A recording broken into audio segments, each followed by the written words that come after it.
Thanks, everyone, for joining the Singing in Old Canada.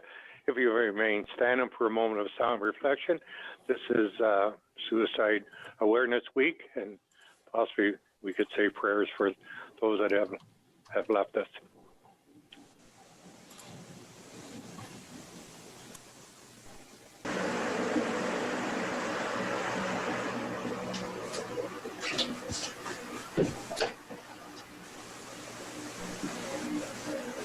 All right, thank you very much.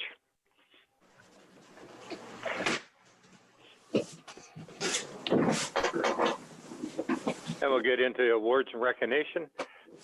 Anyone?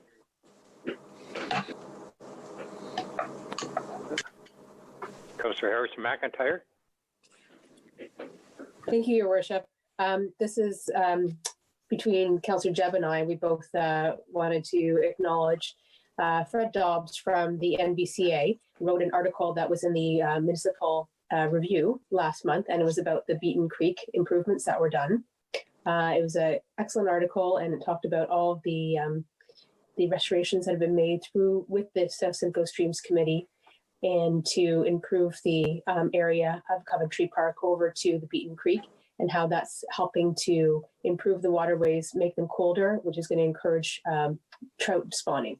So it's a very positive project, and it's really exciting to see something local in the Municipal magazine. So congratulations to Fred and to Sylvia. Great. Thank you very much. I believe Councillor Lacey. Thank you, Your Worship. I just wanted to remind everybody that this coming Sunday is the last session for the Tottenham Music in the Park. This year has been great this year. It's been wonderful having everybody coming out. And I'd actually like to thank Councillor McClellan for all her support and help with all the sessions. Great, thank you. Yeah, it is a great event, and unfortunately, this Sunday will be their last. And it's been great that they've taken us on. And I believe it's the Front Porch Band that's playing this Sunday. I could be correct on that, but they're a good band. Councillor Beattie. Thanks very much, Your Worship. I'm a little late with this one, but better late than never, as I wasn't at the last meeting. But I wanted to give a shout out to a friend of mine that I met a few weeks back. Her name's Paige McKinnon, and she's a senior kindergarten student at Ernest Cumberland. Paige held a lemonade stand in her neighborhood down in Victorian Village subdivision, and over 2 days raised over $450 for the Alliston and District Humane Society. So I wanted to give a shout out to her, and I look forward to seeing her in business again next year. And also on a personal level, on behalf of myself and my entire family, I want to thank you, Your Worship, Deputy Mayor Norcross, all of my colleagues on council, and all the staff for the many calls and texts and visits and kind words and tributes to the passing of certainly my hero and a hero to many. So thank you very much on behalf of myself and my family. It meant a great deal to us all. Thank you. You're quite welcome, Councillor Beattie. Councillor Sainsbury. Thank you, Your Worship. We received a lovely email related to Mike Walters, who is CAO of the South Lake Conservation Authority. And I have known Mike for over 30 years. He was very involved with the saving of the Kettle Lakes and the Oak Ridges Moraine, and a very conservation minded person. And I just wondered, due to COVID, will there be some special function, or do we just send him best wishes, or do perhaps Councillor Harrison McIntyre knows what the program will be? Councillor Harrison McIntyre. Well, at this point, the new CAO has not been hired yet. So, you know, there's a certain amount of time that we have until he's really going to be walking out the door. But he has agreed to stay on until we have a replacement. But yeah, he is retiring, and he worked he worked there for, I think it was over 30 years. You know, starting at a lower level and making his way up to CAO, and he's done such a fabulous job of creating such a strong reputation for the Lake Simcoe Conservation Authority. He was also on the Conservation Ontario board, and he's going to be missed for sure. As far as tributes or I don't know of any get together that's going to happen, of course. But if anything is happening, then I will certainly let you know. Great, Thank thank you. you. Okay. Anyone else? I was participated in Mental Health Awareness Month, and we had the celebration out in Agitas at their administration building, and there's a wooden bench that's been made for the awareness, and Councillor McClellan, you would like this. It was made by our friend in Beaton, and what a beautiful piece of work. So if you're ever out in Agitas and you're in the walking track, there's a beautiful bench there to rest on, and it's solid wood, and he did a great job as usual. So thank you. At this time, I'll ask the clerk to identify any items to add or delete to the agenda. Madam Clerk. Thank you, Worship. There are 2 items to be considered by Council this evening to be added to the agenda. The first one is a deputation request from Matt Hamilton, re Tottenham Steam Debt. And the second is a verbal report from the town solicitor with regard to additional information pertaining to item CS1 on the Committee of the Whole closed report dated August 24th, 2020, re 5776 11th line, New Tecumseth, closed, related file number DEV 390. These items would require a unanimous vote by council in order to be added to the agenda. And if council should agree for the town solicitor to provide additional information, council will need to convene into closed session. Thank you. Thank you. We'll deal with the first matter, Mr. Hamilton. Council would approve that we allow Mr. Hamilton to speak. I'll move that. Good, thank you. And then our solicitor, we allow her to speak, has to be 100%. Carrie. I'll move that. Thank you. Madam Clerk, both have been considered. Thank you. This time, council, any council has a conflict of interest or pecuniary interest, you can claim it this time or when the item comes up.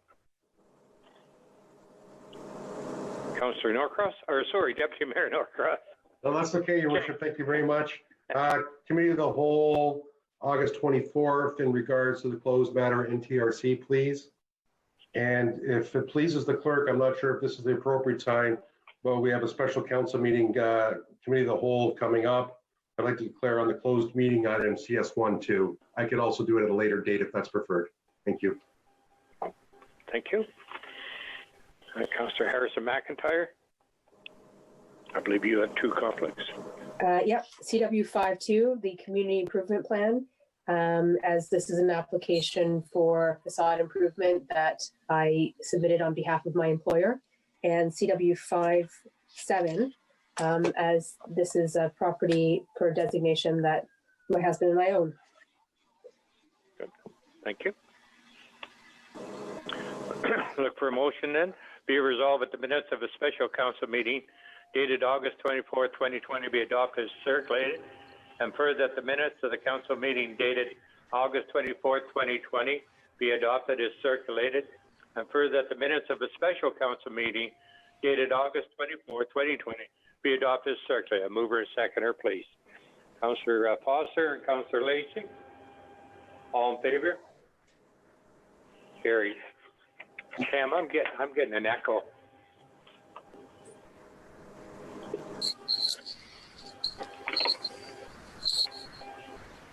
All right. I'll go to the clerk to identify items for separate discussion and the reasons thereof. Madam Clerk. Thank you, Worship.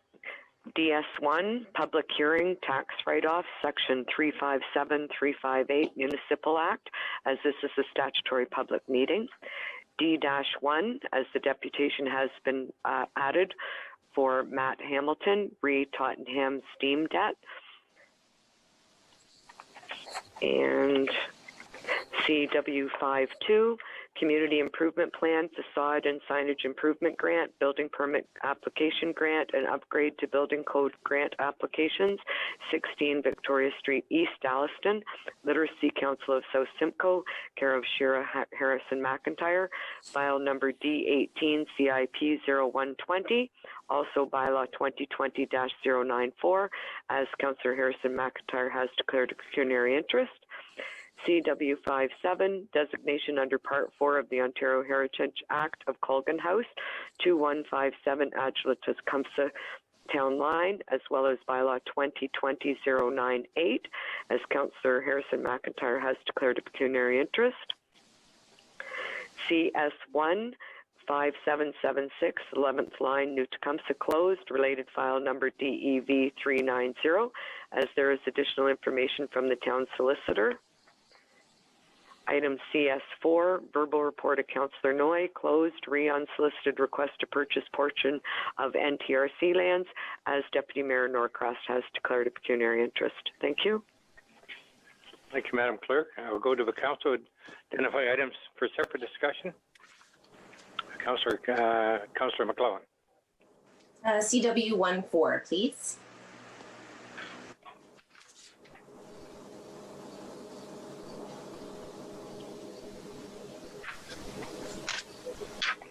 Councillor Noyle. Thank you, Your Worship. The minutes from the Committee of the Whole meeting, August 24th.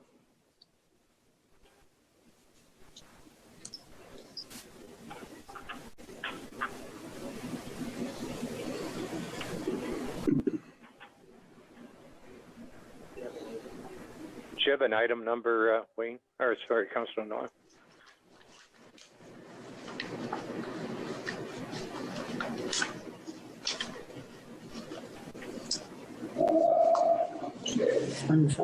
Yes, it was item number, I believe, 5. Yes, item 5, Your Worship. CW15? Yes. Okay.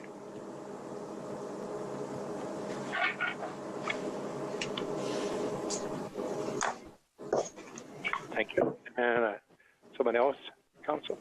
Councillor Beattie? Thanks, Your Worship. I was trying to get your attention there earlier. Sorry about that. I need to declare on item CW15, please, as well as the Committee of the Whole meeting report of August 24th. Also CW15, because the motion as it's written includes lands to which my home abuts. So for those reasons, I won't take part in that. Thanks. Okay, thank you. Anyone else? Okay. I'll go back to the clerk to summarize all items identified for separate discussion. Madam Clerk. Thank you, Worship. DS1, D-1, CW14, opening of schools and possible physical distancing challenges.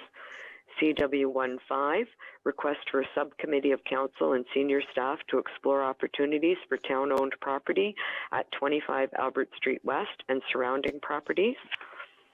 CW52, CW57, CS1, and CS4. Thank you.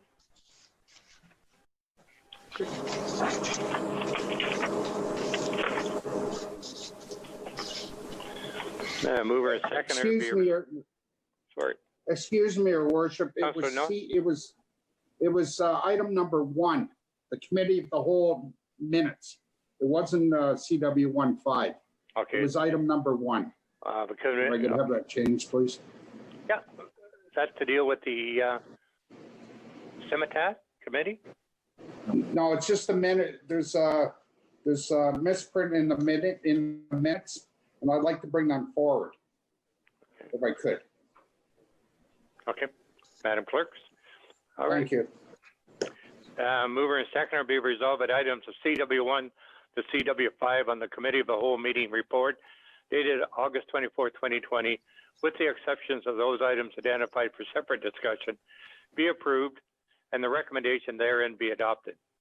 And further that items CS1 to CS4 on the Committee of the Whole closed meeting report dated August 24, 2020, with the exception of those items identified for separate discussion, be approved and the recommendation therein be adopted.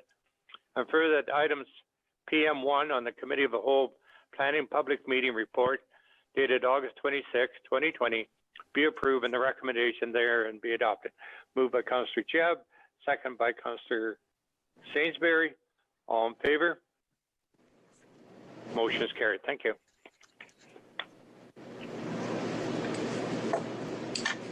First, DS1. The purpose of this meeting is for the staff to advise council of the 2020 cancellations, reductions, and refunds of taxes under Section 357 and 358 of the Municipal Act, and to allow members of the public to provide input. Staff have advised council the report of FIN 2020-23 and have advised that the property owners of the information provided with the finance report in accordance with the notice provision in the Municipal Act. No property owners have registered with the clerk department to participate in this meeting. So look for a mover and seconder. Be it resolved that a report of FIN 2020-23 be received, and further that the application for the write-offs included as attachment number 1, the report of FIN 2020-23 pursuant to Section 357 and 358 of the Municipal Act be approved. Moved by Councillor Noel and second by Councillor Foster. Questions? All in favor? Carried. Thank you. This time we'll go to the deputation. And is Mr. Hamilton on? Yes, I am. Okay, Matt, welcome. Thank you. All right. You have 7 minutes, Matt, for your talk, and then afterwards there can be questions. Go ahead, Matt. Hey guys, hope all you guys are doing well, especially during these tough times. My name is Matt Hamilton. I'm the new owner of the newly branded Tottenham Thunder, formerly Tottenham Steam. And I'm here to talk about a previous debt from last season that was incurred in the months of January and February 2020, and ideas and propositions to clear this debt.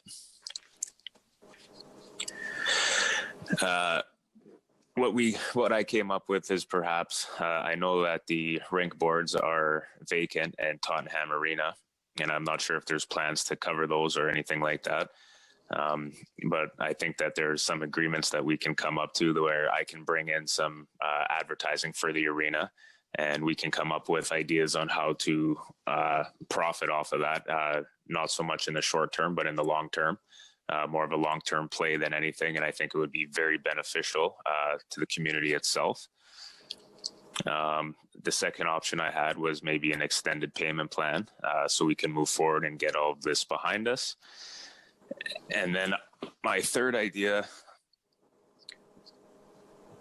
was perhaps pay all of our ice in advance,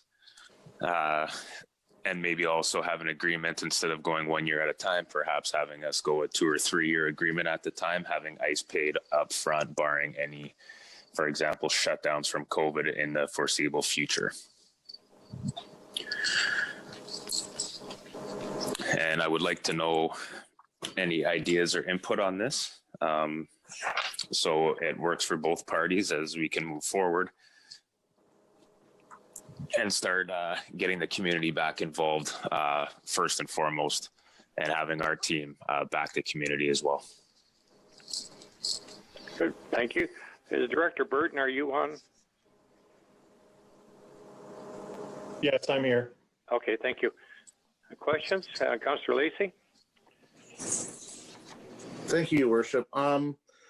Possibly would Matt or Director Burton be able to give us a little bit of a background as to how this debt came about? Thank you. Matt, did you wish to start it off? Yeah, I can take it. Basically what happened was the guy that owned the team last season, he decided to take off middle November, early November, draining the team finances and just kind of washing his hands with it. And what I did as the head coach for the past 4 years of this team is kind of step in and take all financial responsibilities as the head coach, to try to salvage what we had remaining, to keep the team in Tottenham and not have the league move it elsewhere, as I do believe that Tottenham is the spot for this team, as long as it is run correctly by the people that own it, which this coming season is myself. So at the end of the season, we had a tough time paying the bills in January and February, but we did what we could do to make it through, in hopes that the team had a future within the community. Okay. Supplementary, Councillor Lacey. I guess Director Burton, what would we normally do in this kind of situation, or what would you suggest to help out with this? Director Burton. Through you, Mayor Milne, to Councillor Lacey. As it relates to a helping out, we don't really have a program or protocol in place to do such an idea of helping out for debt owing. The way we view it is the permit holder, who in this case was Matt Hamilton, has an outstanding balance of approximately $8,300, and we require that to be paid in full before any additional permits would be released to that permit requester. Good, thank you. Deputy Mayor. Thanks, Your Worship. Through to you, please, to Director Burton. I believe, or you could clarify if I'm wrong, are we not already under contract with another company for the advertising on the boards in all of our arenas and community centers in New Tecumseth? Director Burton. Through you, Mayor Milne, to Deputy Mayor Norcross. Currently, the town has an agreement that has lapsed at the end of last season, which through COVID, we haven't been able to get to the market to reissue that advertising contract. But you are correct. We do put out a market to the public for all of our rink board advertising, including baseball diamonds and other such public facilities. Okay, thank you, Your Worship. If it's okay, a supplementary. Matt, are you looking for forgiveness, or are you looking for a payment plan? Just to clarify what your position is that you're coming to council for the ask. I am looking to clear the debt. The team will have trouble clearing this debt, the new team, I should say, all up front. But I believe that there is ways to have this debt slowly paid off with ideas. Okay, thank you, Your Worship. That's the end of my questions. Thank you. Okay, Councillor Sainsbury, I believe you. Yes, thank you, Your Worship. Through you to Mr. Burton. Have you met with anybody prior to this meeting, or is this the first approach related to this issue? Director Burton. Through you, Mayor Milne, to Councillor Sainsbury. Over the period of the last 8 to 9 months, since the debt began incurring, we were meeting with Matt Hamilton to try and come to agreements and arrangements on how we could get the amount owing paid. There was promises made to have some payments made on the account. It got to a point where those started to lapse come the end of January, beginning of February. And then we've had some discussions over the summer, and a most recent, Matt Hamilton had requested a meeting with the mayor and myself, of which we discussed approaching council in this manner through a deputation to discuss some alternatives that could be available to him through council's. So supplementary, Your Worship? Supplementary, go ahead. Yeah, Mr. Hamilton mentioned $300. Is that what's owing, or is it way higher than that? Through you, Mayor Milne, to Councillor Sainsbury, the account currently sits with a balance owing of $8,319.63. So similar to taxes, when they're in arrears, could we start a payment plan? And if they stick to the payment plan over time, we would give them a sunset date that it could be repaid. I don't like to see us lose the team. I think they're important to our sports community. Councillor Sainsbury, we're the only ones that can change the payments and that. Staff doesn't have that authority. It comes from us. So I would move then that Mr. Hamilton meet with staff and that a payment plan be brought back to council at whatever time Mr. Burton feels is sufficient time for them to deal with the issue, and that we make a decision at that time. that we'll accept the plan. Okay, I'll get the clerk just, before we deal with your motion, Councillor Sainsbury, there were several other, Councillor Foster? Thank you, Mayor Milne, through you, to Director Burton. Can you, either yourself or Mr. Hamilton, give just a brief history of the history of the Tottenham Steam and the I guess once you cover off the history, basically what their financial history is? I mean, is this a new problem, or has this been a recurring problem over the years? Director Burton? Through you, Mayor Milne, to Councillor Foster, my understanding and having some conversations with staff who have been here for the history have indicated that this is a new problem, not a reoccurring problem. And again, through discussions with Matt Hamilton, it would appear as though the ownership structure that changed, as he indicated, within November of last year, is what caused the balance of the issue for this year. Okay, and I know there was somebody else had a question. Deputy Mayor, did you have a question? Sorry. Thanks, Your Worship. I was just going to touch on saying maybe it'd be prudent for Mr. Hamilton and Mr. Burton to go away and come back with a payment plan that Matt thinks that he could honor and that the director feels is fair, and then present that to council for their consideration. Thank you. Okay. Okay, so Mr. Councillor Sainsbury. Councillor Noyle? Thank you, Your Worship. I sort of feel sorry for Mr. Hamilton. It's a very important issue to keep these hockey teams within our community. And I'd like to agree with Councillor Sainsbury and Deputy Mayor Norcross is set up a payment plan and see if we can help Mr. Hamilton out and keep the team in our area, and that'd be great. Thank you. Okay. All right. Anyone else? Okay. Okay, Councillor Lacey. Yeah, so I guess if Councillor Sainsbury's put the motion, I'll second it. Okay. Now, Council, we're the only ones that can change the program.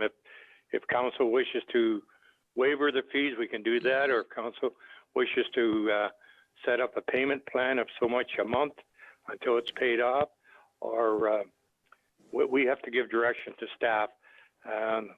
From what I understand from the motion, we're asking staff to come back with a draft. We have to give the direction here. Deputy Mayor? Thank you, Your Worship. Understood what you said. So the motion I would make is to give direction to Mr. Burton to sit down with Matt for him to present a payment plan that he thinks he can financially honor and submit that for our next meeting in 2 weeks for council to give its blessing. Thank you. That was my motion, yeah. So I'll second it instead of moving it. Okay. Councillor Noyle, did you have anything more? Thank you, Your Worship. But meanwhile, I believe maybe I can direct this towards Matt. Are you using the ice now, or will this delay the process? Right now, the team is holding unofficial skates at Alliston Arena. As of 3 weeks ago, this coming Wednesday, we have another one this Wednesday, 4 p.m. Okay. So this isn't holding it back from team practice or whatever, right? As far as I know, it is not, but we are looking to move those skates to Tottenham Arena starting Monday, September 21st. Okay, supplementary, please. Supplementary, go ahead. To Director Burton, so they will be allowed to skate in Tottenham until this agreement is reached. Director Burton? Through you, Mayor Milne, to Councillor Noy, no, that is not correct. The way the wording is written within our fees bylaw, provided there's an outstanding balance, they would not be allowed to practice under the team ownership and permit holder being Matt Hamilton. They have skating at the Alliston Arena under a different permit holder who has applied for the permit, not necessarily the Tottenham Thunder, under Matt Hamilton, which is how they have been able to practice thus far. Okay, Councillor Lacey?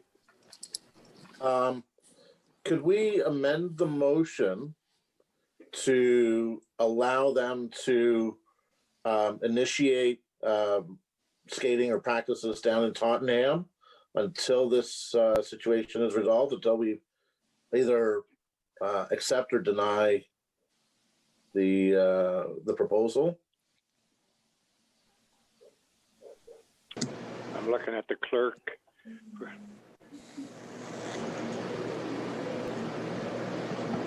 I just don't want to stop. I think that's where Councillor Noy was going as well.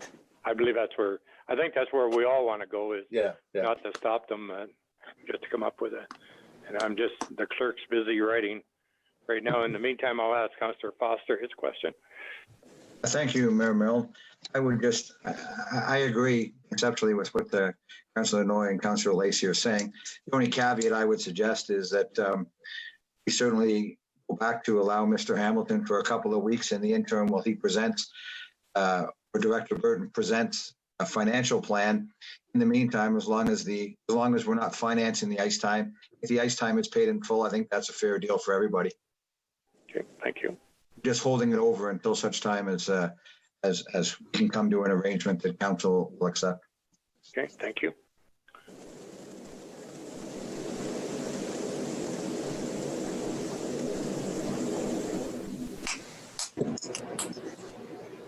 Okay, Madam Clerk. Thank you, Worship. Be it resolved that the deputation of Matt Hamilton be received, and further that staff be directed to meet with Mr. Hamilton to bring back a payment plan to address the outstanding debt associated with the Tottenham Steam for Council's consideration at the next Committee of the Whole meeting, and further that the Tottenham Thunder be allowed to continue with their normal activities within the town facilities, providing that the Tottenham Thunder time and activity is paid for. Councillor Noyle, is that what you were looking for? And Councillor Lacey? Yes, I second that motion or move the motion or whatever. Okay. Yeah, it's fine. Thank you. I'll go back to Councillor Sainsbury and Deputy Mayor. Do you wish to have your motion withdrawn? I'm fine with that, Your Worship. I'm okay with that. I just want to ensure that, the concessions we're making will ensure that we have something come back in 2 weeks to be fair across the board and to all the other organizations. But I think the clerk captured that wording in the motion, so thank you. Councillor Sainsbury? No, I'm fine with that. I'd like to see us work something out. Good. All in favor of the motion? Opposed, if any? Motion's carried. Thank you. Thank you, Mr. Hamilton. Thank you, Mayor Millen. Thank you, everyone else. Thank you, Director Burt, for all the help there.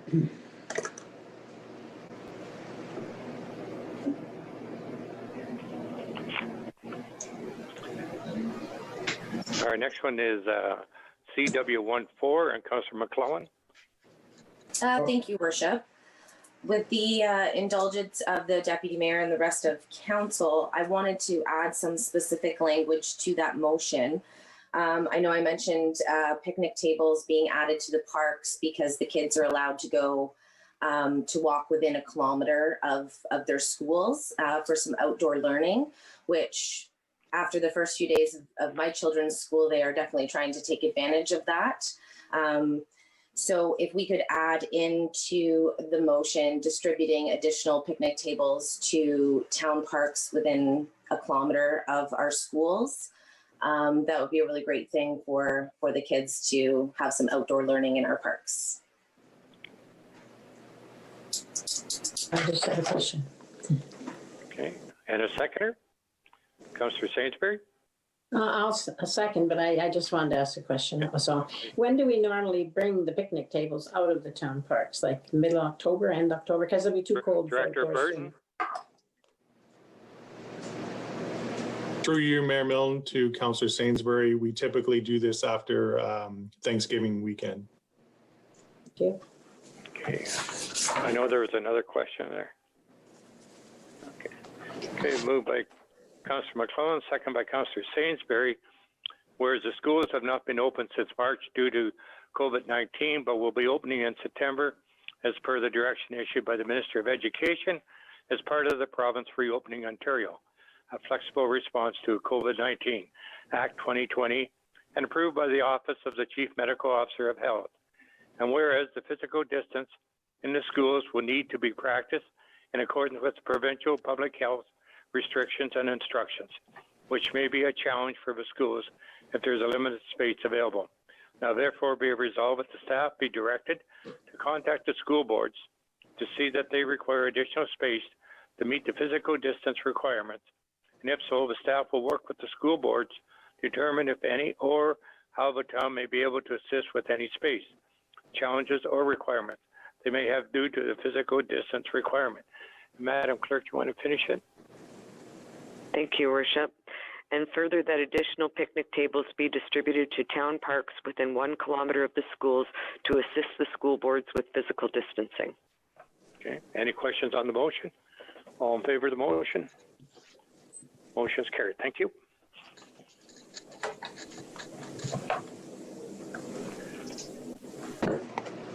CW15 and Councillor, well, we have a conflict of interest. Who pulled that, Madam Clerk?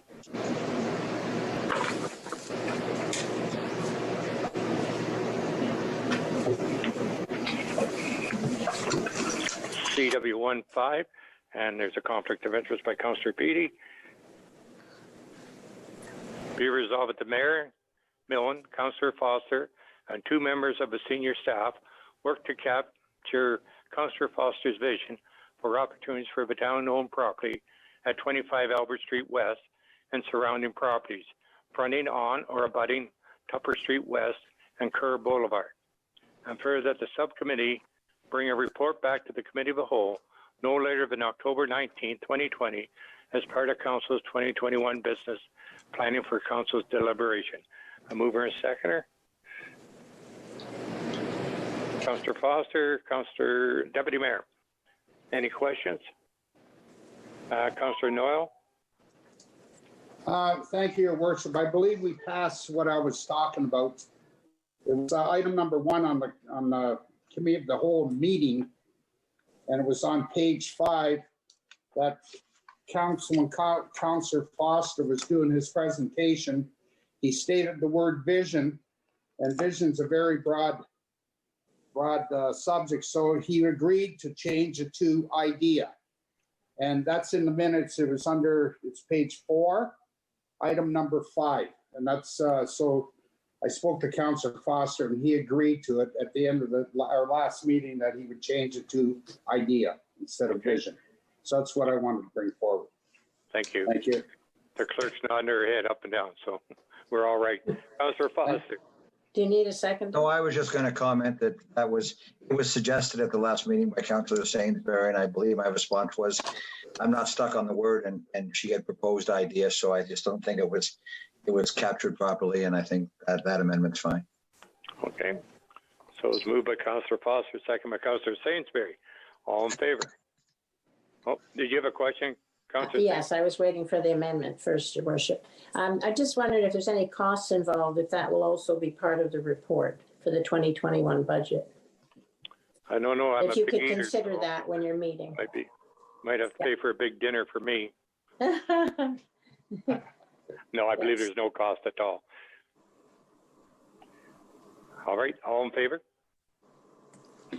Carried. Thank you. Councillor Beattie, you're back in. CW52.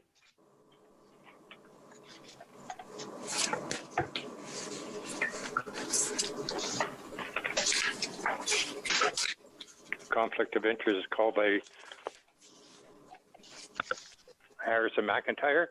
And be resolved that a report of PD 2020-24 be received, and further that a bylaw be enacted to authorize the mayor and clerk to execute a community improvement plan grant funding agreement with the property owners of Literacy Council of South Simcoe / Shearer, Harris and McIntyre, subject to the town solicitor's final clearance. And further that the following execution of the agreement, the amount of $30,025.75 be transferred into the community improvement plan reserve to be further transferred to the applicant as per the terms of the agreement. Councillor Jebb.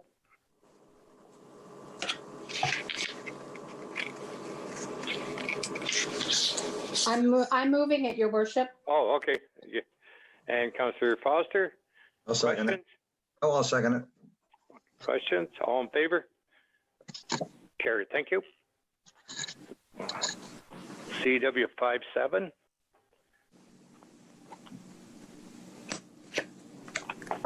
I'll move CW 57, your worship. I think it was just pulled because Councillor Harrison McIntyre's declaration.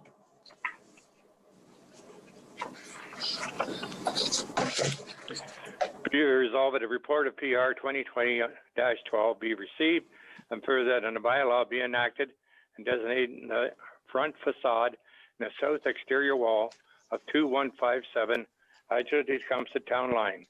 New to Tecumseth under Part 4, Section 29 of the Ontario Heritage Act, RSO 1990, and authorize the mayor and the clerk to sign any necessary documents. Moved by Councillor Sainsbury, second by Councillor Jebb. Any questions? All in favor? Carried. Thank you.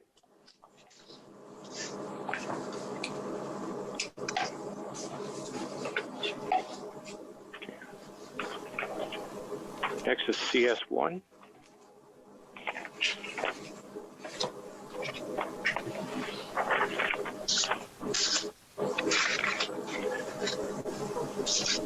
Oh, okay.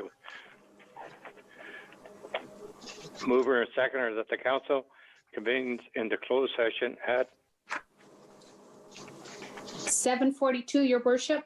to discuss item CS1 5776, 11th line, new Tecumseth, related to file number development 390, litigation or potential litigation, include matters before administrative tribunal affecting the municipality or the local boards as authorized per the Municipal Act of Section 239(2)(e). Mover and seconder was Councillor Jebb and Councillor Sainsbury. Any questions of going in camera? Closed session. All in favor? Carried.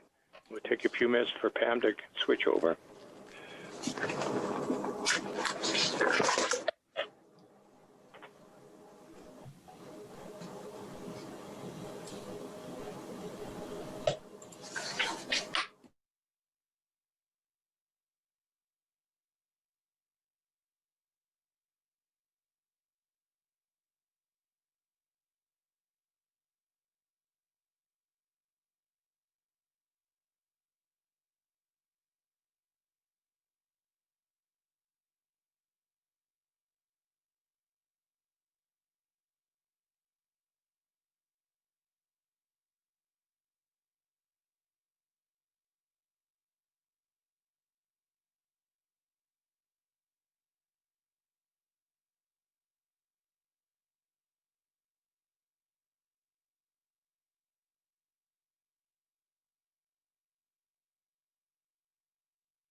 Those help.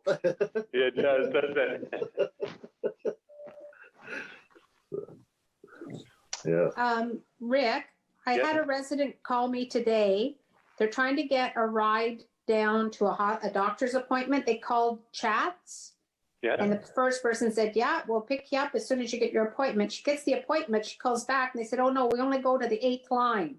I said, no, you call back and you tell them you want somebody that knows how to read a map. Because it's all a new Tecumseth. But she is going to call them back. But is there anybody else around? Richard, sorry, Deputy Mayor. Your worship, I think we're being broadcast live on Rogers Thank you. right now. Right now? I thought we were cut out. You know, you're being broadcast live.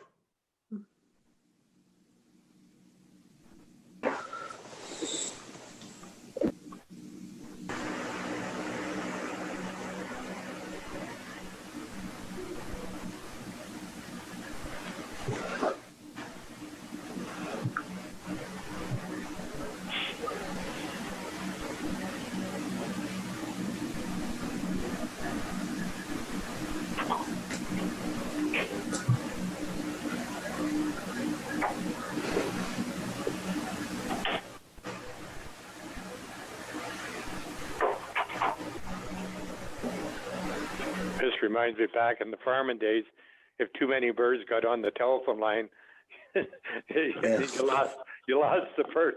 So you had to go and chase the birds off the telephone line so Aunt Mary could Okay. phone. So are we Make me supposed to be host. in closed session?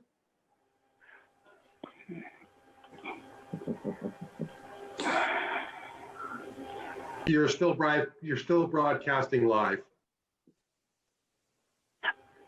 How? I'm not sure, you can't see the pictures, but you can distinctly hear the voices.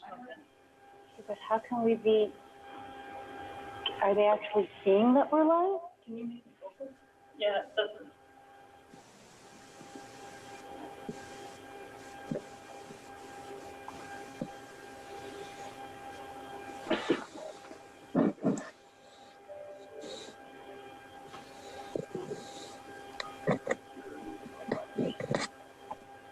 Which is weird because it's telling me that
crossed and everything else crossed.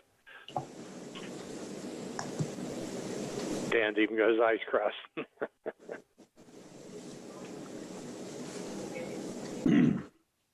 Yes. Okay. Mover and second that the council reconvenes an open session at 8:09, your worship. 8:09. Moved by Councillor Jebb, second by Councillor Noel. All in favor? Carried. Thank you.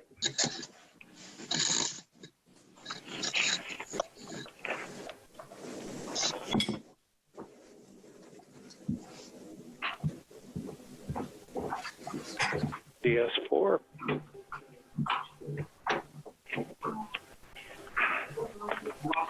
Mover and second that be resolved that the report of PE 2020-25, which was closed, be received, and further that the verbal report regarding additional information from the town solicitor be received, and further the confidential direction therein be approved. Mover and seconder, please.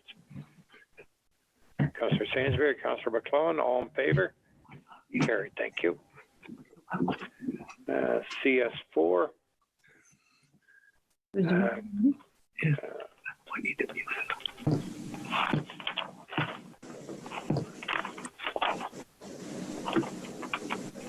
It's in camera. I have a conflict of interest with Deputy Mayor in CS4. Be it resolved that a verbal report of Councillor Noel be received and further that the confidential direction therein be approved. Moved by Councillor Noel and Councillor Sainsbury. Questions on the motion? All in favor? Carried. Thank you.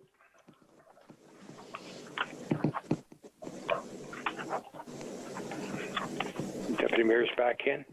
Good. Motion then for bylaws. Be resolved the following bylaws be read a first, second, and third time enacted. Bylaw 90, 91, 92, 93, 94, 95, 96, 97, and 99. A mover and a seconder. Councillor Noel, Councillor Beatty, all in favor? Great. And Councillor Harrison McIntyre, you have a conflict of interest on bylaw 2020-098. Mover and a seconder. Moved by Councillor Beatty, second by Councillor Jebb. All in favor? Carried. Thank you.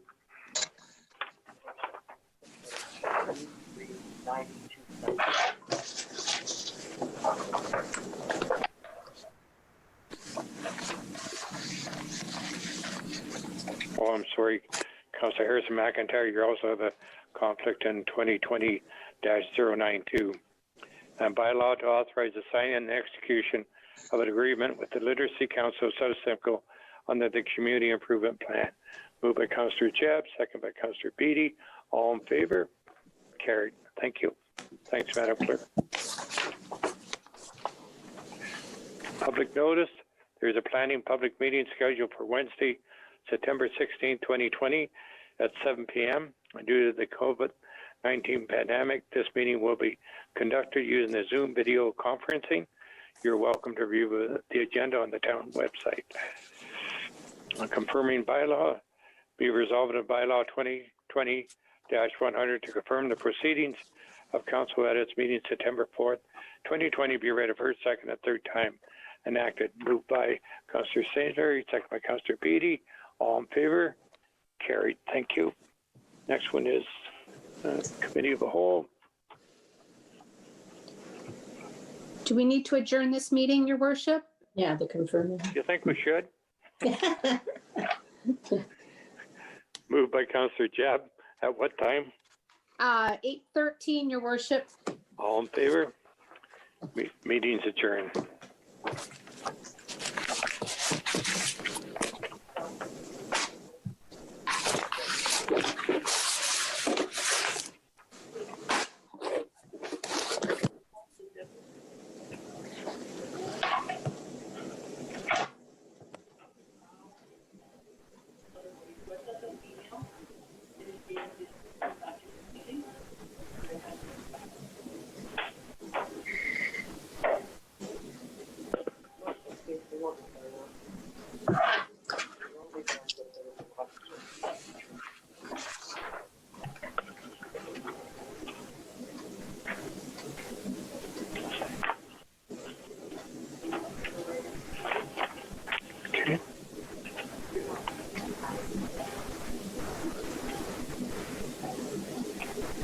Okay. It's the wrong finger, Pam.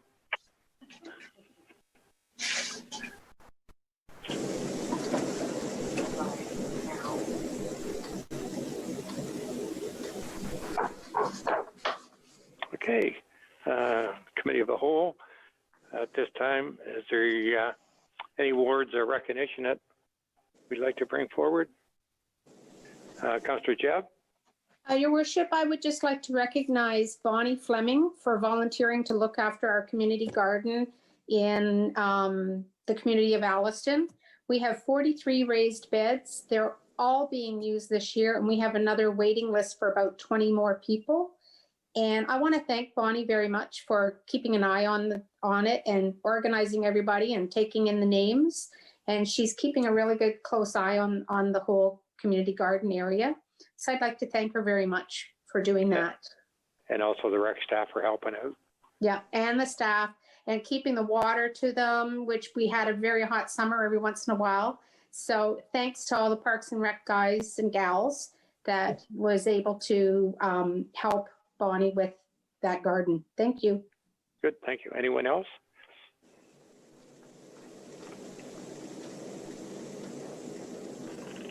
All right, we'll go to the clerk to identify items to add or delete. Madam Clerk? Thank you, Worship. There are no additions or deletions to the agenda this evening. Good, thank you. I'm going to move and seconder that the agenda for the Committee of the Whole meeting held on September 14, 2020 be confirmed as circulated. Councillor Harrison McIntyre and Councillor Lacey. All in favor? Carried. Anyone have a curious interest, you can claim it now or when the item comes up. Thank you. This time I'll go to the clerk to identify items for separate discussion and the reasons thereof. Thank you, Worship. The following is a list of members of the public that have registered with the Clerk's Department as a participant in the meeting if there should be questions with regard to the item. Nolan Bentley of Dickinson and Hicks Architects, Inc., Kathleen Sachdeva of CF Kosher and Associates, and Dr. William Tao. With regard to item CW54, Site Plan Agreement D11T0038, 2620440 Ontario Incorporated, Health Services Attached Establishment, Dental Clinic, 122 Queen Street South. And item CW55, Growth Plan Update, as this is a presentation from staff. And item CS1, Verbal Report of the Town Solicitor, unsolicited request to purchase portion of NTRC lands, as this is a verbal report. And item CS2, Verbal Report of the CAO, Water Supply Agreement, and the new Tecumseth Improvement Society, as this is also a verbal report. Thank you. Thank you. I'll go to council now. Deputy Mayor. Thank you, Your Worship. Through you to the clerk, should I declare a pecuniary interest again now at the NTRC, or am I fine since I did it at the beginning of the council meeting? Thank you. Thank you, Worship. Through to Deputy Mayor Norcross. At each meeting, the pecuniary interest should in fact be declared. Thank you. Thank you. Then I'll just do that again. Thank you very much.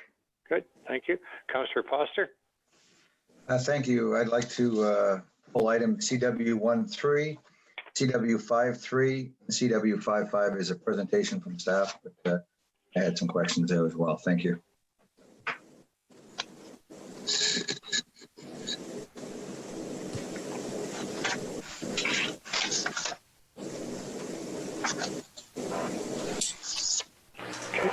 Next, Councillor McClellan. Thank you, Worship. I'd like to pull CW12 and CW43, please.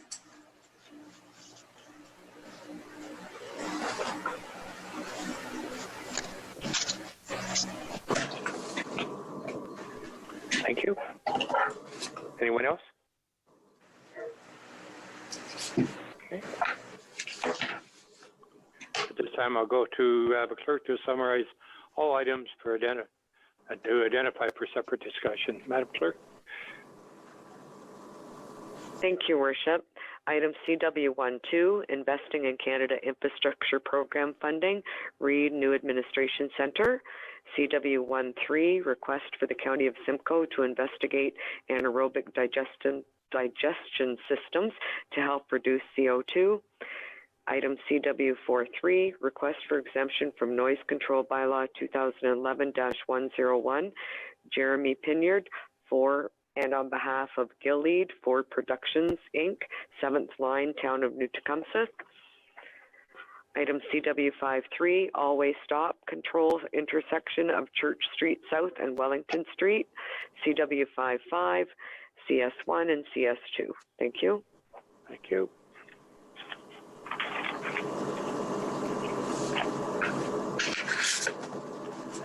The motion then that all items not identified for separate discussion be received, and the recommendation then there be recommended to council for adoption. Mover and seconder, Councillor Sainsbury, Councillor Foster, all in favor? Carried. Thank you. I guess we can tell our audience that they can leave us. So thanks to everyone that came out for CW54.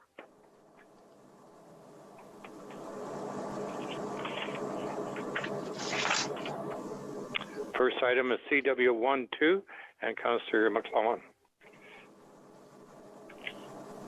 Thank you, Worship.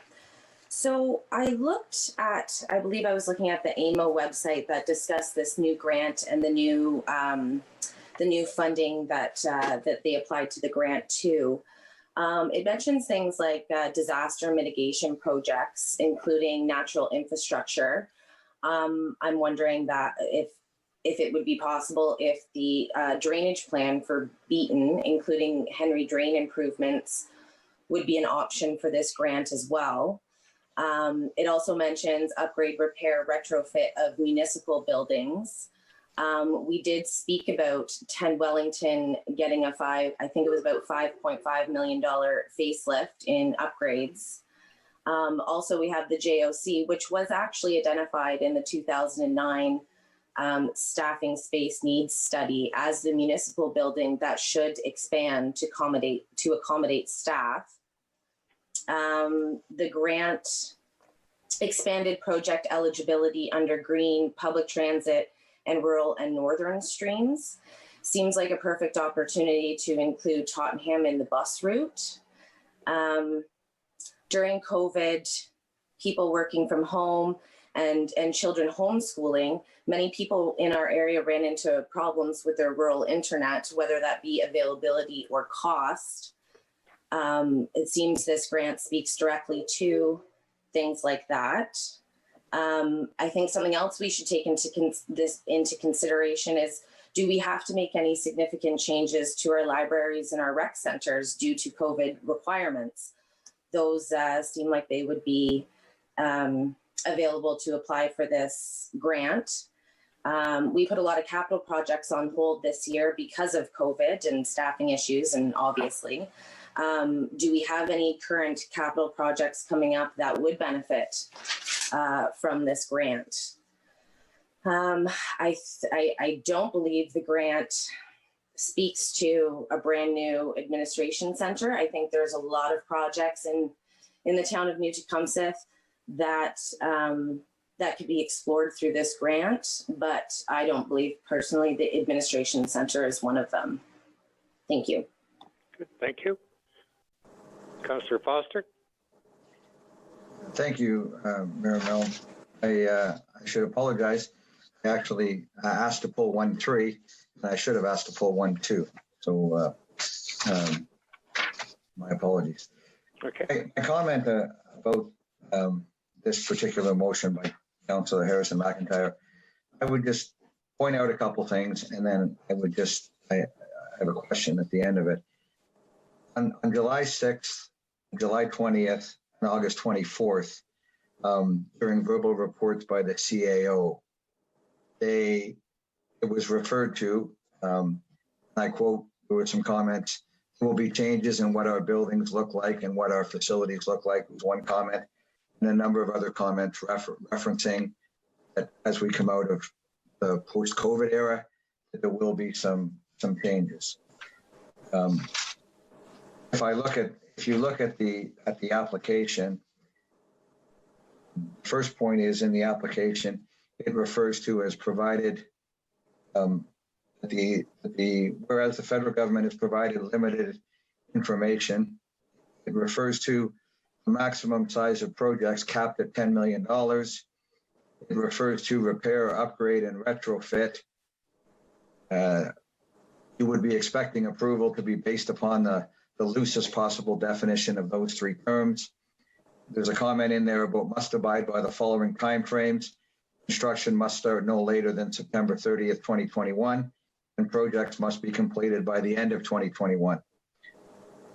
So in light of all of the comments, I think that the reality of it is we all agree that we need administration space.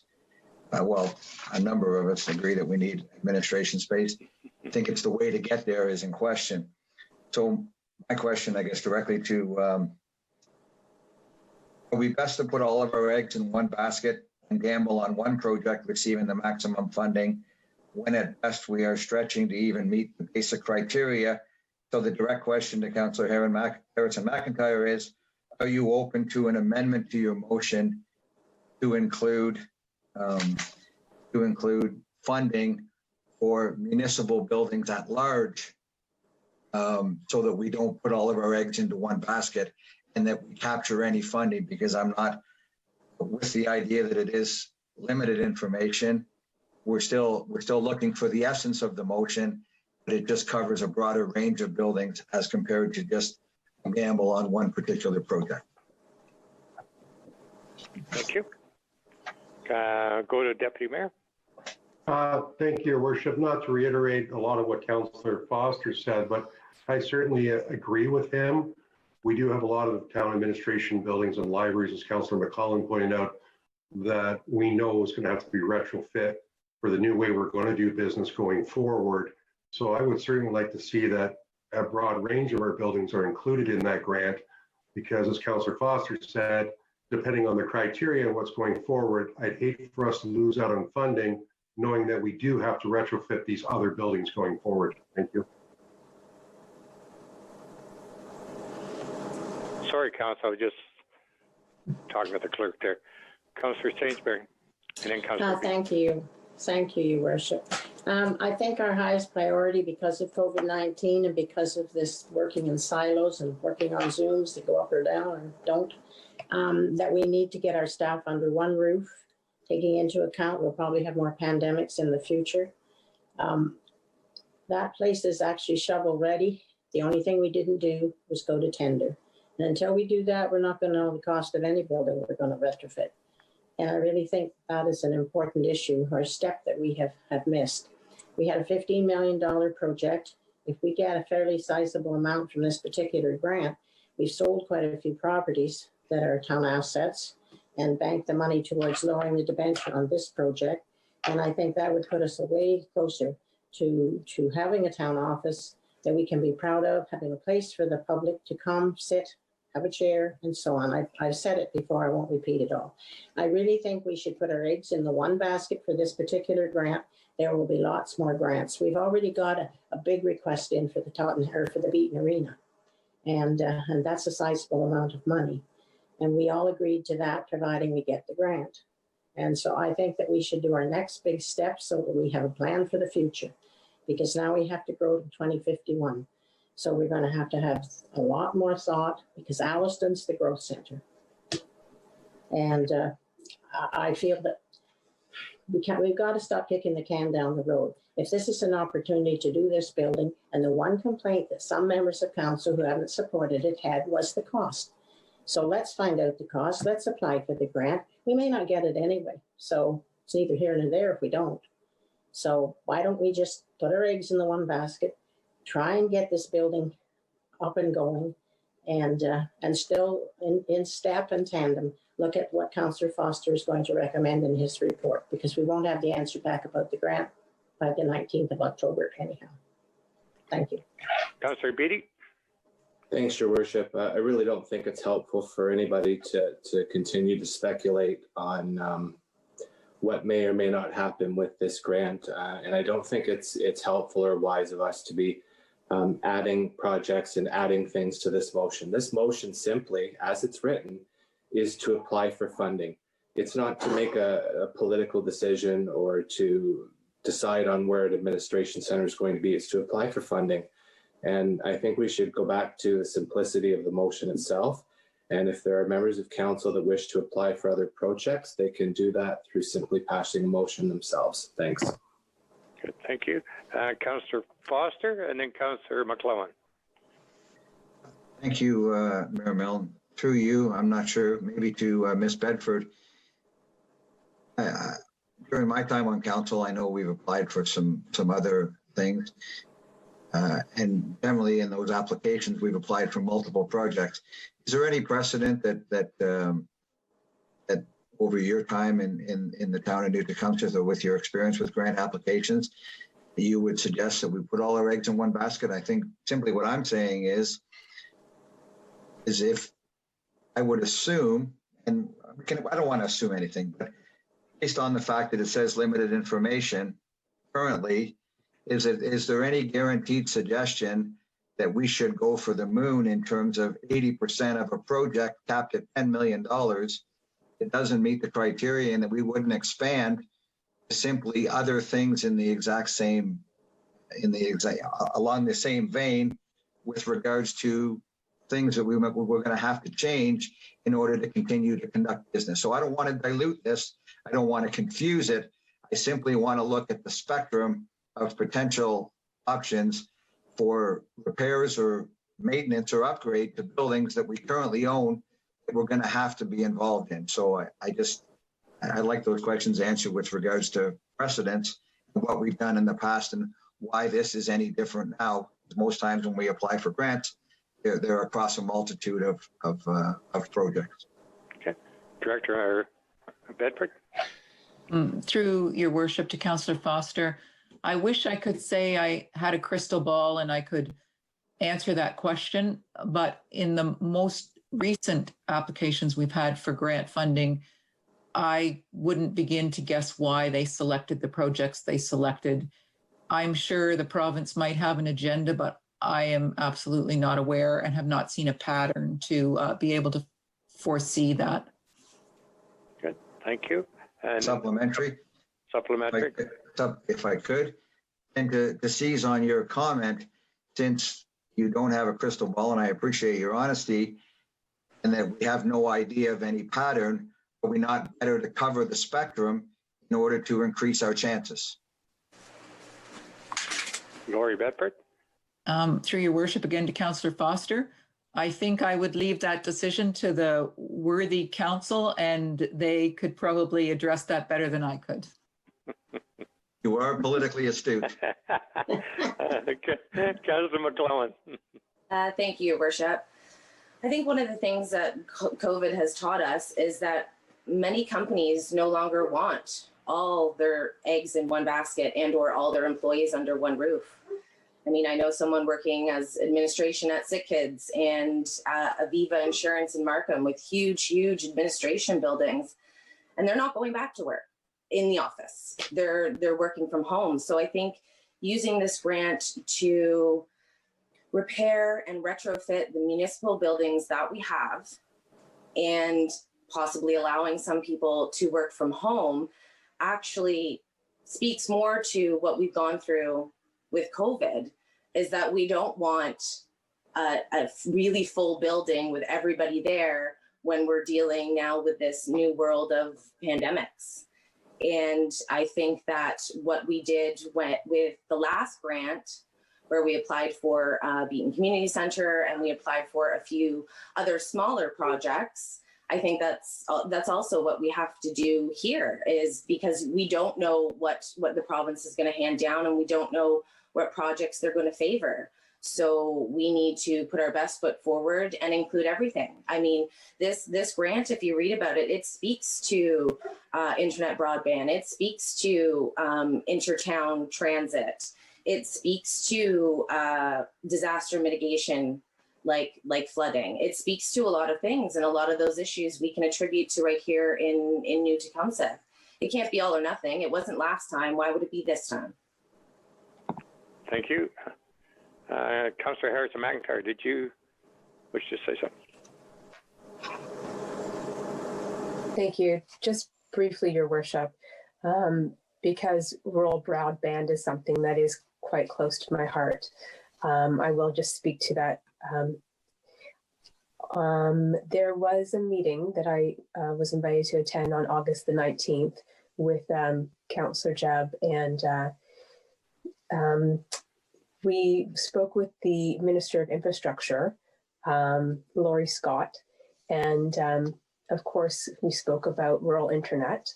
And I have a meeting tomorrow with our head of IT. And if there is the possibility of applying for, if it works, and that's what I need to get clear on, because there is I just need to find out more if it's something that the municipality we can do. And if it is, then I'll bring that forward at our next meeting. But as far as this current motion stands, it's our obligation to apply for this on behalf of our taxpayers, because it's an investment into our community, and we'd be doing a disservice to the taxpayers if we ignore this opportunity. As Councillor Sainsbury said, there was a lot of discussion about the cost of the administration centre, and taking that to heart, it's important that if we do this for the future of the community, that we find the money from that is already out there, that is actually a taxpayer's money. And that if we don't apply for it, it will be invested in another community. So none of us are experts. None of us knows what the government is going to favor in terms of projects. And what we saw with the Beaton Community Centre grant was that the bigger projects weren't handed out, but we got money for a smaller project. So I wouldn't like to see us whittle down our ask to something small and just be granted, some plastic sheeting to protect staff in the JOC. I think that can be covered by our own budgets. I think what we're looking for here is a big help from the taxpayers' dollars that they've already paid to the government, and that we want to see invested back into our community. So I'm going to leave the motion as it is and see where it falls. Okay. Deputy Mayor? Thank you, Your Worship, and Councillor Harrison McIntyre. I agree totally with what you're saying. And I might want to point out this is probably one of the best conversations we've had about this new administration center, and I appreciate that. However, Your Worship, I think we need to apply for all administration buildings and all the buildings that are municipally owned in New Tecumseth, because we are going to have to retrofit those buildings. And if we're giving grant money on one end for a new center, we're still going to have to dip into the same pie to spend it to retrofit it. So with all due respect, Your Worship, I can't support the motion unless it includes the other buildings that we have in our New Tecumseth municipality. Thank you. Okay, thank you. Councillor Jebb? Thank you, Your Worship. I think Councillor Beattie had mentioned that if people want to put forward another motion regarding bringing forward at the next meeting regarding other buildings and other projects, they could do it then. We have a building on 25 Albert Street that we can put to whatever size of room that we need. It was mentioned about sick kids. It was mentioned about an insurance company building. Those buildings are already built with already offices already in place, where we would have a building that we could do whatever we wanted inside as far as size-wise goes, and then we could put whoever, whatever we needed in that building. So I would support Councillor Harrison McIntyre's motion just as is. Thank you. Councillor McLeod? Thank you, Your Worship. In reading about the specifics of the grant eligibility, it talks about upgrade, repair, retrofit. I think it's a stretch saying that this money would even qualify for that. I mean, I guess you don't know until you ask, but it doesn't. When I read the grant eligibility There's nothing about new buildings. There's nothing about anything like that. So I don't know. Seems like a waste. Okay, thank you. Councillor Sainsbury, and then back to Councillor Jebb. Thank you, Your Worship. I agree that we should just call this motion and see if it flies and then decide what we'll do. But I cannot support fixing the building we're in. It serves no purpose anymore, not as it relates to parking or washrooms or health and safety or anything else. It would just be throwing good money after bad. Thank you. Councillor Jebb? Thank you, Your Worship. I believe we had information from Ms. Bedford that 25 Albert Street would be included in our buildings, as it had been identified as an admin center by the previous future admin center by the previous council. Ms. Bedford? Through your worship to Councillor Jebb, again, I point out that we haven't seen the application and we haven't seen the details of the application. So it is still quite vague. We did get a communication from our architect to suggest they thought it would qualify. But I think we're right now all working under pretty loose terms for this grant funding. So it's hard to make a comment specifically about whether it would qualify. Thank you. Councillor Foster, you want to amend the motion or put a new motion on? Thank you, Mayor Milne. I've asked the question. I think that I can read the tea leaves that Councillor Harrison McIntyre is not open to changing the motion, so I respect that. So we'll let the motion go ahead and see where it flies. All right. Okay. Has everyone had a chance now?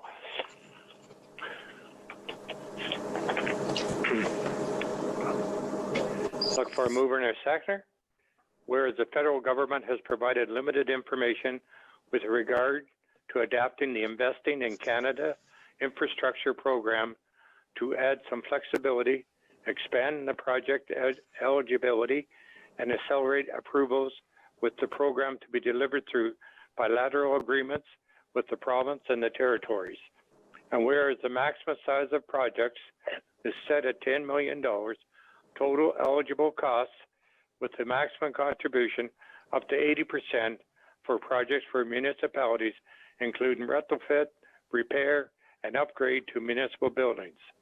And whereas the program supports near-term, quick start projects and must abide by the following time frames. Construction must start no later than September 30th, 2021, and 2, the projects must be completed by the end of 2021. And whereas a new administration center may be eligible for funding through the Investing in Canada infrastructure program. Now therefore be resolved that the staff be directed to apply for funding to retrofit, repair, and upgrade 25 Albert Street West as a new administration center through the Investing in Canada infrastructure program. Moved by Councillor Harrison McIntyre and second by Councillor Sainsbury. All in favor of the motion?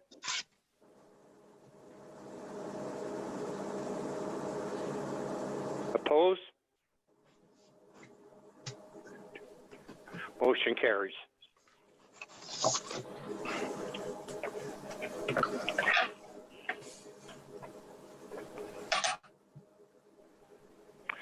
CW13.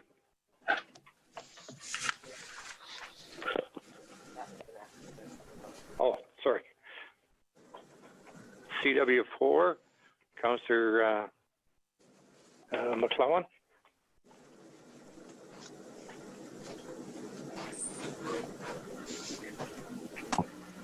Thank you, Worship. So this is the request for exemption of the noise bylaw for the film that's going to be, and I just didn't know, because of the nature of the noise, it was stated that there's going to be gunshots. I didn't know if it's possible if we require the production company to notify the residents within whatever makes sense, maybe 120 meters, that's specifically what the noise is going to be.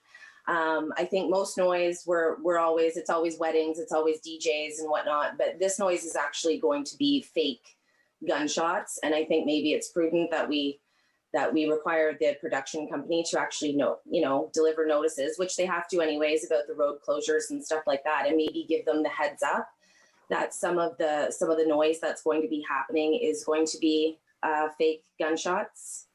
I don't know if that's something that they automatically do, or if that's something that we can. I know it says in the report that they asked them that they inform the neighbors, but I didn't know if this could be a little bit more official, just because of the nature of the sound that's going to be happening.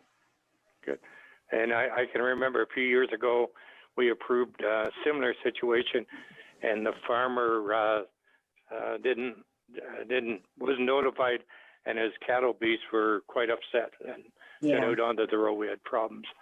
I'll go to the clerk to.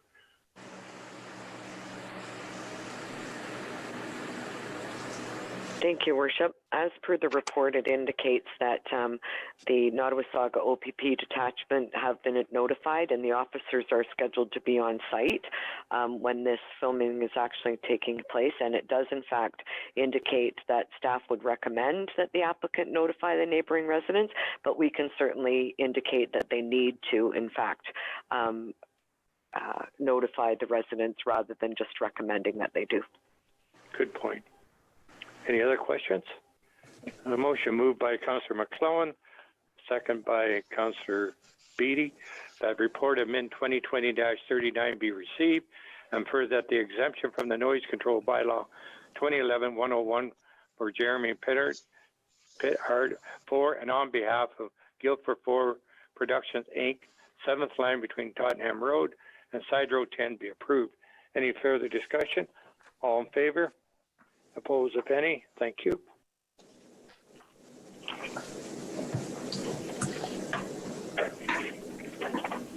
CW53, and I believe it's Councillor Foster. Hold up. Thank you, Mayor Milne. Just a couple of comments on it. I appreciate all the work that the engineering staff have done on this report. And even though the four-way stop does not meet the warrants for volume or collision, I believe it's their recommendation in here is prudent, but because of the reduction in the available sight lines at Church Street and Wellington Street, that an all-way stop is certainly warranted. So I hope that the rest of council will see clear to support that motion. And then that's my statement. And the question is to the CAO, are we going to speak to anything regards to the Simcoe County links? I'll go to the CAO.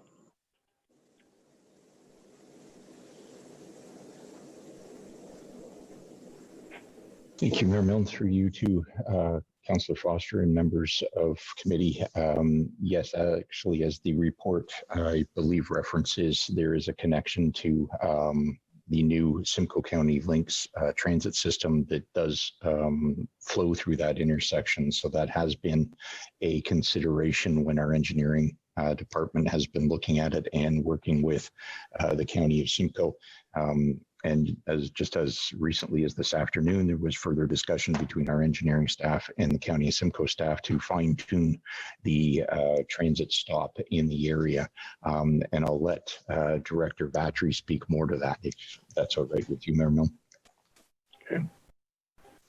Yes, further to the CAO, through your worship to Councillor Foster, we did meet with the county this afternoon, and there was discussion specifically about relocating the stop, which is currently located at the corner of Wellington and Church, and that would be in the northeast corner.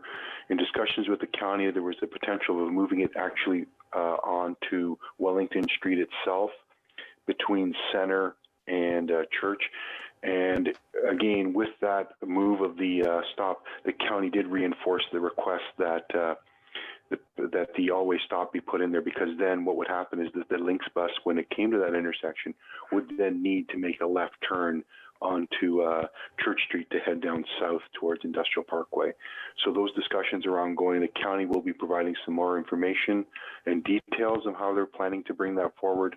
And at this point, I think it was more of a conceptual discussion, and everyone seemed to think that the concept at a high level would seem to work. If that answers your question, Councillor Foster. Supplementary, yes, it does. And first of all, thank you to yourself, to the CAO, and to the County of Simcoe, Mr. Child, for the work and the coordination. I know there's been a lot of back and forth correspondence about this, but on behalf of myself, thank you very much for addressing the issues. And I think you've done a great job in putting this all together. So thank you. Good, thank you. Councillor Harrison McIntyre. Thank you, Worship. It was really exciting, actually, to see the bus for the first time in Alliston. And I saw it when I was waiting to cross the road, and there was a group of teens from Beaton who were waiting to cross the road, and then they ran like heck to go get the bus. And, you know, they made it. The bus was there waiting for them, which was awesome. I don't know where you're planning on putting that bus stop, but if it could be in line of sight so the bus driver can see those students running for the bus, that would be ever so excellent, because having been one of those kids before in the past, I can tell you that's the difference between getting in trouble and having, because your mom has to come pick you up, or being able to get home on time. So it'd be great if there was at least some way for the people to see the bus waiting there and the bus to see the people running for it. Good, thank you. Councillor Beattie, did you have a question? Thanks, Your Worship. I'm not naive enough to believe that stop signs are anywhere near as affordable as signalizing the intersection, but I did note in the report that staff identified that if for whatever reason the always stop doesn't work, further measures would be warranted. And so my question would be, could you elaborate on further measures? I'm thinking, like, is the next step signalizing the intersection so that it's in sync with Church and Victoria, or is it installing one of the pedestrian amber colored crosswalks that people can push and it signalizes? I've driven through that intersection for almost 45 years, and I'm trying to envision an always stop, and I foresee some growing pains in the initial onset. But what are some of the things that we can do if this doesn't work? Because I think if it doesn't, we're going to know quickly. Yeah. Okay, Councillor Foster. Thank you. Just to clarify for Councillor Harrison McIntyre, the proposal is to move the stop onto Wellington Street, right by the municipal parking lot, just east of the laundry. So to answer your question, and not to speak on behalf of Director Vatry, but that's where it's going to move to. So there's certainly ample parking in that area.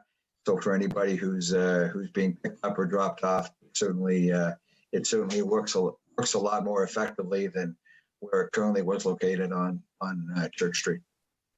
Good, thank you. All right, I have a motion moved by Councillor Foster, second by Councillor Noyle, that report of Ing 2020-25 be received, and further that the Schedule E stop signs of bylaw of 1993 of 128 parking and traffic bylaw be amended to delete the following: Wellington Street at Church Street South intersection, eastbound on Wellington Street West and westbound on Wellington Street East, and further that the Schedule E stop sign of the bylaw of 1993-128 parking and traffic bylaw be amended to add the following. Column 1 is Wellington Street and Church Street South. Column 2 is eastbound on Wellington Street West, westbound on Wellington Street East, northbound on Church Street South, and southbound on Church Street South. And further, the staff be directed to install an always stop control at the intersection of Church Street South and Wellington Street in the community of Alliston, as outlined in report of Ing 2020-25. Any questions? All in favor of the motion? Motion's carried. Thank you. And next one is CW5, and I believe we have Madeline. Page 25.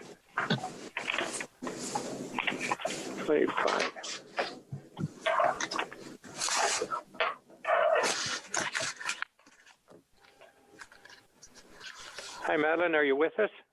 I am ready to go when you are. All right, you're on. Thanks. Good evening, Mayor and Council. As you know, my name's Madeline Gibson. I'm a senior policy planner here with the town's planning department. Tonight, my presentation will provide a quick rundown on recent changes to the provincial growth plan, as well as an overview of long-range growth and planning policies and tools. Next slide, please. So as you may be aware, in late August, the Government of Ontario made a number of changes to the provincial growth plan, and included in these changes were a change to the population employment forecast, and as well a change to the plan's horizon year, and I'll get into this in a little bit more detail later on. So as a result of these changes, both the County of Simcoe and New Tecumseth will need to begin to undertake long-range planning and growth management exercises to incorporate the new population and jobs growth numbers with the new plan horizon. What I'll do here is I'll begin with a quick summary of what is long-range planning. Long-range planning is an exercise that helps municipalities plan for future growth. This exercise includes considering infrastructure planning and investments, demographic changes, economic development, employment trends, land use planning, and population allocation. Next slide.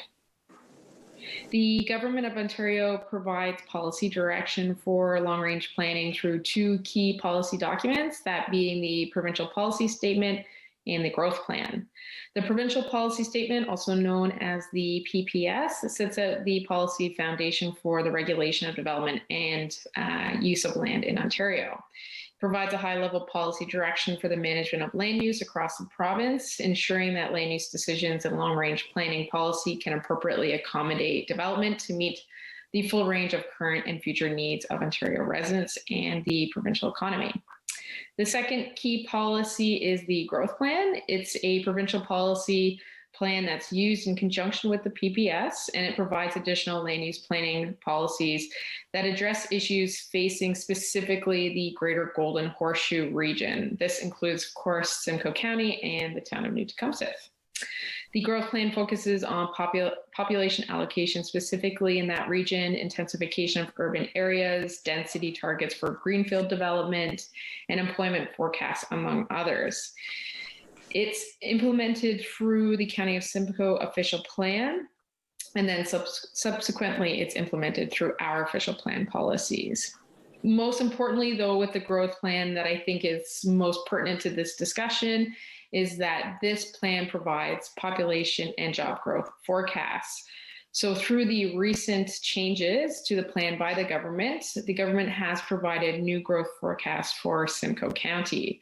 The distribution of population employment for Simcoe County to the new plan year of 2051 is now 555,000 new residents and 198,000 new jobs. So as such, Simcoe County must incorporate these new growth forecasts into its official plan, and they would do this through what is known as a municipal comprehensive review.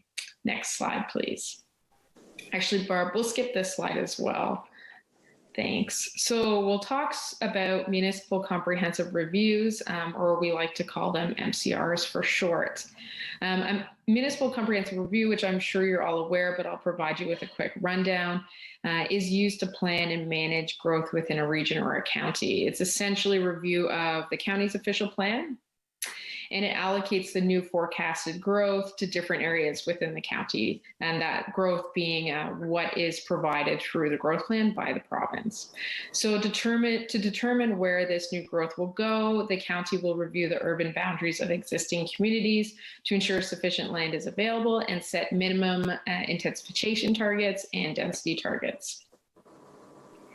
So as you likely already know, the County of Simcoe is currently undertaking a municipal comprehensive review, and through this exercise, the county will work closely with its lower tier municipalities like New Tecumseth to develop an official plan that meets current provincial growth policies and balance growth across the county in a sustainable and coordinated manner.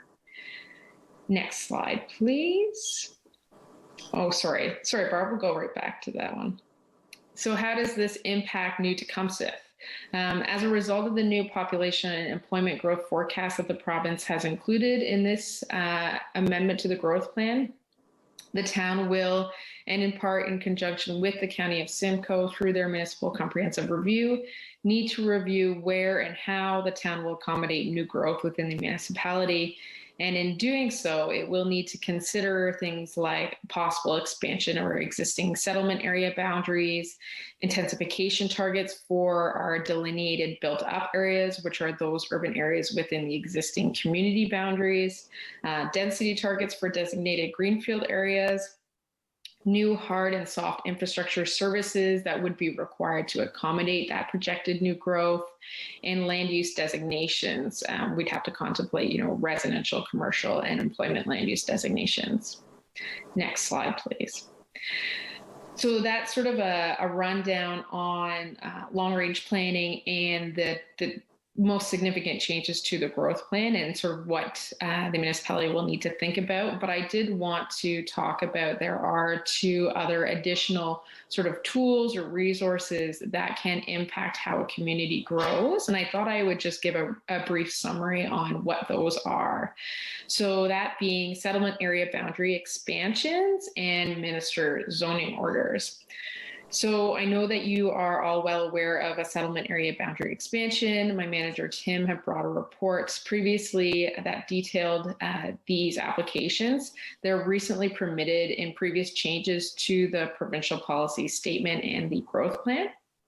They allow for the opportunity for municipalities to initiate modifications or expansions to existing settlement area boundaries as identified in our official plan, as well as they allow for the ability for privately initiated requests to expand existing settlement area boundaries.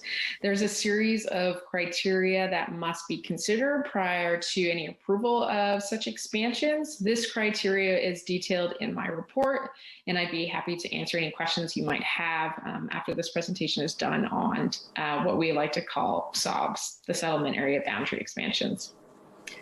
Next slide, please. So the last tool that I'll mention is the Minister Zoning Order. It's certainly a unique one. Minister Zoning Orders are permitted under the Planning Act and provide the Minister of Municipal Affairs and Housing with the power to apply a site-specific zoning to a property or area, that being any property or area within a municipality. Minister zoning orders are not required to go through public consultation or gain the approval of the local or regional governments. Typically, a minister zoning order is common in areas without municipal organization. For example, those municipalities that don't have applicable official plans. This is typically in Northern Ontario, where the province is the approval authority for land use decisions. Otherwise, the minister's zoning order can be used for proposals that typically meet a specific demand or need that is considered as a priority by the ministry. I know in the past, those examples have been, regional hospitals, something to that extent. So to obtain a minister's zoning order for a piece of property or area, an applicant must make an application to the ministry. The application is then reviewed by the ministry and it may be provided to the applicable local or regional government for review and comment. However, this isn't required. The minister's zoning orders, once approved, are published in the Environmental Registry of Ontario, and there's a list of previously approved one on that website as well. And it's important to note that a minister's zoning order are not subject to LPAT appeal. So I know that this is a brief presentation and summary on the items that were included in my report, and I'm happy to answer any questions that you might have. And that concludes my presentation. Thank you. Thank you, Ms. Gibson. Questions to the speaker? There we go. Councillor Foster. Thank you, Mayor Milne. Through you to Madeline Gibson. In your comment about the settlement area boundary expansions, currently we're in the process of updating our official plan through, I believe the company is called the Planning Group, and they're coming back to make some final submissions sometime later this fall, potentially into 2021. So all these numbers that have come out, increasing the population, the growth forecast to 2051 and the employment numbers, have we given instruction to the planning group to consider all this in their official plan updates so that we don't find ourselves basically working on an official plan document that is no longer relevant? Ms. Gibson? Through you, Mayor Milne. Thank you, Councillor Foster. Actually, the planning group is currently reviewing our zoning bylaw. Last year and in subsequent couple of years, the town did undergo an official plan review. That official plan was approved last year in 2019 and was subsequently approved by the county as well. So our official plan is already in place, so to speak. Because of the new growth numbers, it will mean that eventually we will need to make amendments to our existing official plan. That will happen as part of and as a product of that municipal comprehensive review that's done by the county. So what will happen is now that we have the numbers, the county works with those new population forecasts, population and job forecasts, and they essentially will do an amendment to their official plan to accommodate that. They'll work with us as well as far as figuring out how best to accommodate those new growth forecasts in the different communities across Simcoe County. And then we will need to update our official plan to meet the new county official plan. Good. Thank you very much. If I could, Go ahead. I appreciate your clarification. In terms of timing, so you would expect that would be a 24-month horizon, 36-month horizon in order to have that all, that's sort of the timeline that you're looking at? Madeline? Through you, Mayor Milne. Great question, Councillor Foster. Timing, it's a difficult question to answer just because right now it is a County of Simcoe project. However, we have already discussed the project with them on a number of different occasions. They have communicated to us that they're hoping to tackle primary settlement areas sort of in that first iteration of this review by the end of next year, so by the end of 2021. But their thought is for this whole project, it will take at least 2 years to complete their official plan amendment. That being said, if new policies arise from the provincial government or things change, obviously there can be sort of a hold up there, but their timeline is hopefully 2 years to accommodate that. And then primary settlement areas, hopefully we'll get an idea a little bit sooner. Good. Thank you. Thank you very much. And Councillor Noyle and then Councillor Sainsbury. Thank you, Your Worship. It's nice that the county is thinking about all this increase in population now, but they ever stop and think about the farmland that is going to be taken up by these residential houses and the factories that they are promoting? I take a look at Brampton, which is the #1 farmland, probably Ontario, and all you see is houses and factories on it. We've got to take in consideration, where are we going to get our vegetables from? Like, are we going to import every vegetable there is? That's my main concern about this project. Thank you. Thank you. Councillor Sainsbury. Thank you, Your Worship.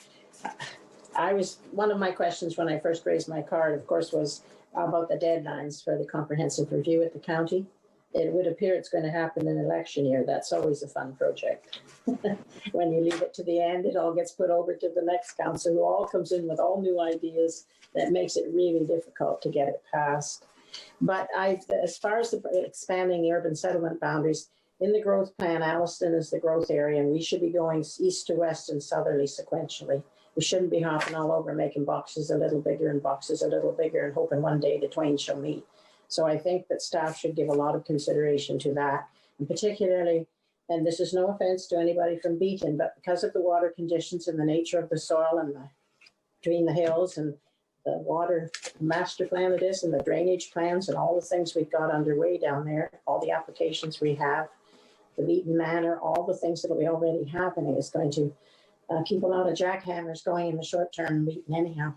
So that was just my concerns, is that we stick to what it says, that Alliston's the growth area and that we will have the bus system, we'll have a high school, we'll have whatever it takes to get the job done for all the taxpayers of Tecumseth. But that's how they've always developed, from the lake shore, east to west and northerly. Do you have a question to Ms. Gibson? Well, my question was already answered, which related to the deadlines, and she's answered 2 years. But I wanted to ask about the urban settlement boundaries, because that's, to me, hopscotching development. I just want to put that point into the record. Thank you. Deputy Mayor? Thank you, Your Worship. Just to provide a little bit of information before I ask my question, if I may. Councillor Noy, I agree with you. I don't want the farm fields being plowed over and losing that great farmland. But to be perfectly clear, this is not Simcoe County pushing this. This starts at the federal government, goes to the province of Ontario. The province of Ontario has now turned around and said to Simcoe County, Ms. Gibson, please correct me if I'm wrong, that you will be taking 551,000 people, Simcoe County. And Ms. Gibson, I believe that's a minimum, is what they're saying now. That's the minimum amount of people, Councillor Noy, that will be coming into Simcoe County. The province has turned around and said, you will find places for these people to reside within the municipalities. And there is a collaborative partnership. There is an MCR meeting tomorrow at 10 o'clock that will be discussing the first steps. The timeline, which is pretty aggressive, is still a year and a half going forward. So I mean, it's good to hear that there'll be an input. My question to Ms. Gibson, I know finally I took a while to get to you. I apologize. I'm really not familiar with MZOs, and I was reading the report. And they're starting to become more prevalent in the Simcoe County, in the province of Ontario. When an MZO is granted, does that mean it's just for the zoning of the property? And then do municipal councils and the residents still have the opportunity to work through the site plans? Like, do they still get to put input in there? I'm not quite sure how, like, if you could elaborate on that for me. Ms. Gibson? Sure, through you, Mayor Milne. That's a great question. You are correct. So a minister's zoning order only zones the property or properties in question. And then if it's, for example, proposed to be a subdivision or some sort of commercial development or institutional development, it would still need to go through plan of subdivision and or site plan control. So those processes still exist. Good. Thank you, Your Worship. I was just curious. So it's just to change the zoning, and then they still have to go through all the other proper channels and still local authority and upper tier approval. Thank you so much for clarifying. Thank you. Thank you. Councillor Foster? Thank you, Mayor Milne. Through you to Ms. Gibson. You make a reference to the town is currently reviewing one request for comments regarding an MZO, which will be brought to council for future consideration in the near future. Can you please clarify what the near future might be when you'll be bringing that to council for its consideration? Director Hoppy? Your Worship, through you to Councillor Foster, the near future may well be the next meeting cycle of council. We received a request earlier this summer, and we've been going through some technical reviews internally with internal departments. So it'll likely be coming to this group in the next couple of meeting cycles. Okay, thank you. Thank you. Any other questions? All right then, thank you very much, Madeline. As usual, job well done. I have a motion then moved by Councillor Foster, second by Councillor Noy, that the growth plan update recommendation of report PD 2020 020 or correction 27 be received. All in favor? Carried. Thank you.